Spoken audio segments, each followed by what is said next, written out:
자, 이번 시간에는 그 네 번째 기출 유형인 조사 과정에 대해서 알아보도록 하겠습니다. 요건 되게 짧아요.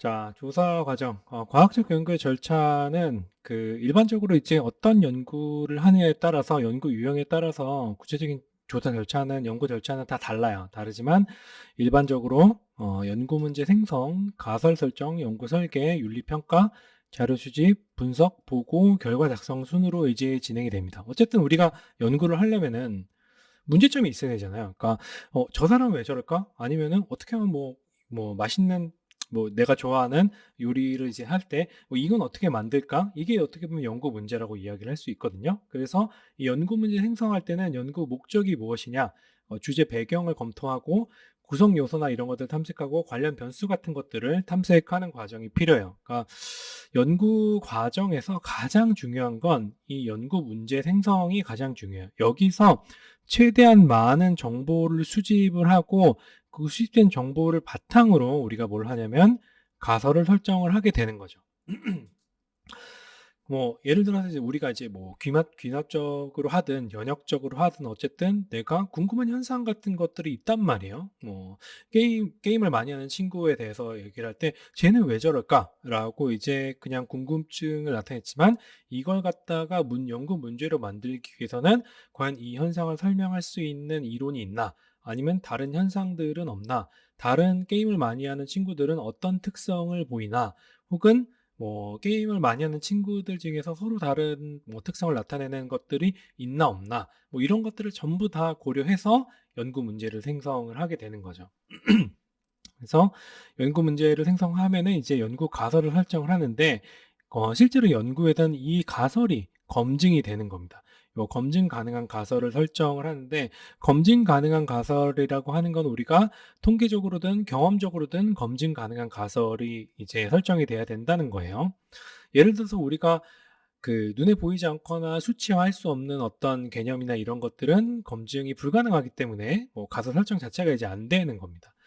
자, 그리고 가설이 설정이 됐으면 이 가설에 따라서 연구를 설계를 하는데 어떤 표본을 설정을 하는, 어떤 표본을 모으느냐, 자료 수집은 어떻게 하느냐, 분석 방법은 어떻게 선택하고, 분석 방법을 구체적으로 어떤 식으로 진행할 것인가가 여기 연구 설계에 다 들어가게 돼요. 근데 이 연구 설계는 다 어디에 종속이 되어 있냐면 연구 문제와 연구 가설에 종속이 되어 있습니다. 그러니까 여러분들이 어떤 연구를 할 때 나는 어떤 특정 주제에 대해서 사람들의 의견을 주관식으로 받고 그런 예를 들어서 그런 인식 조사라든지 이런 인식 연구라 이런 것들을 할 때 인터뷰 연구를 한다라고 하게 되면은 표본 특성 같은 것들이 이제 누구를 대상으로 하느냐, 청소년 혹은 노인 혹은 성인 이런 식으로 이제 표본의 특성에 따라서 연구 방법이나 수집 방법 같은 것도 달라지게 돼요. 예를 들어 설문조사 같은 경우에 혹은 인터뷰 조사나 이런 것들을 할 때 그 청소년 같은 경우에는 말을 잘 안 하겠죠. 말을 잘 안 한다기보다는 그냥 잘 모르겠는데요. 혹은 물론 이제 굉장히 말을 잘하는 사람들이 있을 거예요. 근데 성인들도 마찬가지긴 한데 그럴 경우에 어떤 방식으로 데이터를 조금 더 잘 수집할 수 있는지 이런 것들 좀 더 생각을 많이 해야 되겠죠. 그리고 아동이나 노년기 같은 경우에는 이제 수집을 할 때 다이렉트하게 가기보다는 다이렉트에 가면 안 돼요. 다이렉트 가면 안 되고 법정 대리나 보호자의 동의를 얻어야지만 연구를 진행할 수 있기 때문에 예를 들어서 대학원에서 수업할 때 학생들이 저는 이제 아동들 연구하고 싶어요. 혹은 노년기 혹은 청소년 연구하고 싶어요. 이렇게 얘기를 하면은 일단 과정 자체가 한 단계가 더 들어가기 때문에 다시 한번 생각해 보지 않을래? 라고 이제 이야기를 해요. 물론 이제 그럼에도 불구하고 나는 이제 그쪽 연구를 해야 되겠다라고 하면은 이제 그 관련된 절차나 이런 것들을 따라야 되죠.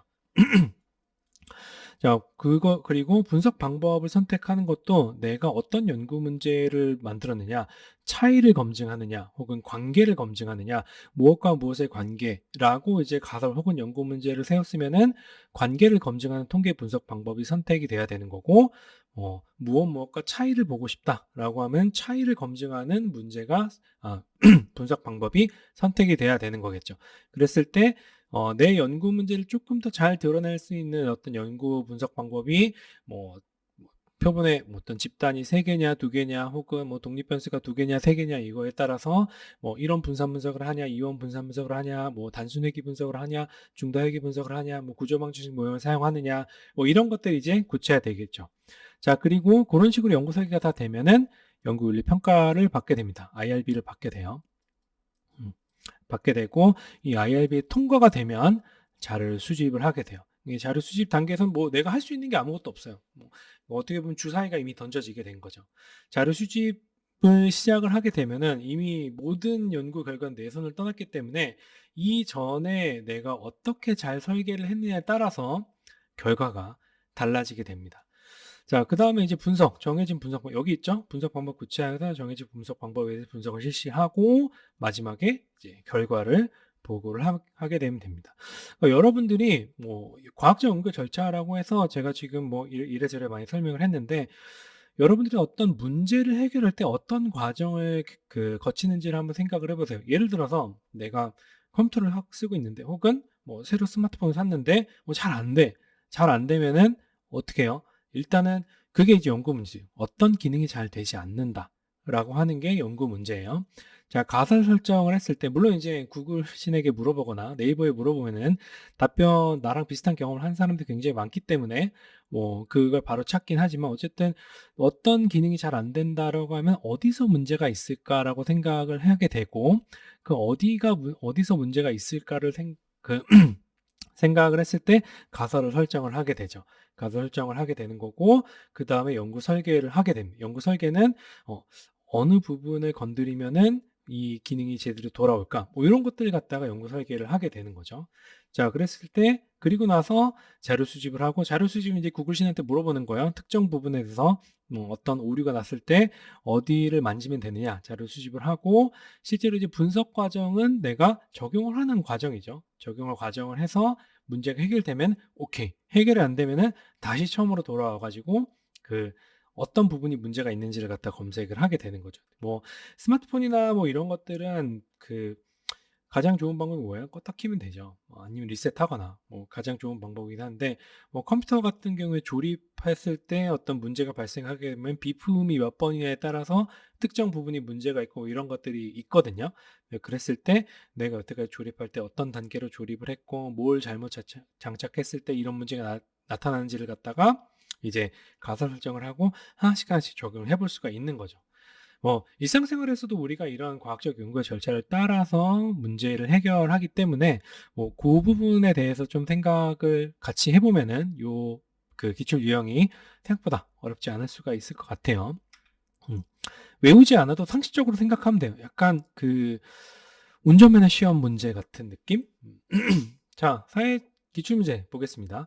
사회조사 연구의 과정을 순서대로 잘 배열한 것은 자, 처음에 과정이 뭐예요? 이제 문제 생성하고 가설 설정하고 그 다음에 연구 설계하고 그 다음에 IRB나 뭐 이런 것들은 이제 없을 수도 그 실질적으로 반드시 받아야 돼요. 받아야 되는 거고 윤리평가 받고 그 다음에 자료 수집하고 분석하고 보고서 쓰는 거죠. 자, 첫 번째가 연구 문제 정립인 게 이게 있죠. 자, 요게 그 다음에 가설 설정 있죠. 표본 설정, 요게 연구 설계에 해당하는 거예요. 표본 설정하고 자료 수집. 자, 나머지들도 한번 볼게요. 요게 가장 적합한 거고, 나머지들. 자료 수집 이후에 연구 문제 설정, 얘 아웃. 자, 표본 설정한 다음에 연구 문제 정리, 얘도 아웃이에요. 가설 설정하고 자료 수집하는데, 그 다음에 표본 설정이 되죠. 자료 수집 이전에 표본 설정이 되어 있기 때문에 얘도 아웃이에요. 자, 그럼 답은 뭐예요? 3번이 되는 거죠. 이렇게 됐고, 다음 문제 보도록 하겠습니다. 조사 연구 과정의 일부이다. 이를 순서대로 나열을 한 것은 자, 요것도 우리가 앞에서 배웠던 거 그대로 보면 되죠. 맨 처음에 연구 문제, 가설 설정, 그다음에 그다음에 연구 설계하고 표본 혹은 이런 어떤 표본 설정 이런 것들 설계 안에 이제 표본 설정 이런 것들 있고 자료 수집하고 그다음에 뭐가 있어요? 결과 보고서니까 난민 수용은 사회 분야를 유발할 것이다. 가설을 설정했어요. 자, 그 다음에 할당 표집으로 대상자를 선정해 자료를 수집하고 난민 수용으로 관심 주제. 자, 요게 이제 관심 주제가 그 첫 번째로 들어와야 되는 거죠. 그럼 디귿이 첫 번째 있는 게 1번 아니고 2번 아니고 3번, 4번이에요. 자, 그다음에 기억하고 리을 중에 누가 먼저냐를 보면 됩니다. 자, 구조화된 설문지를 작성한다라고 하는 거는 연구 설계에 해당하는 거니까 얘는 그 가설 설정 다음에 들어가야 되는 거죠. 그럼 기억이 먼저예요. 그럼 두 번째가 기억이 되는 거고 답은 3번이 되는 겁니다. 자, 요렇게 해서 그 연구조사 과정에 대해서 한번 알아봤고요. 자, 우리는 다음 주제에서 다시 보도록 하겠습니다. 수고하셨습니다.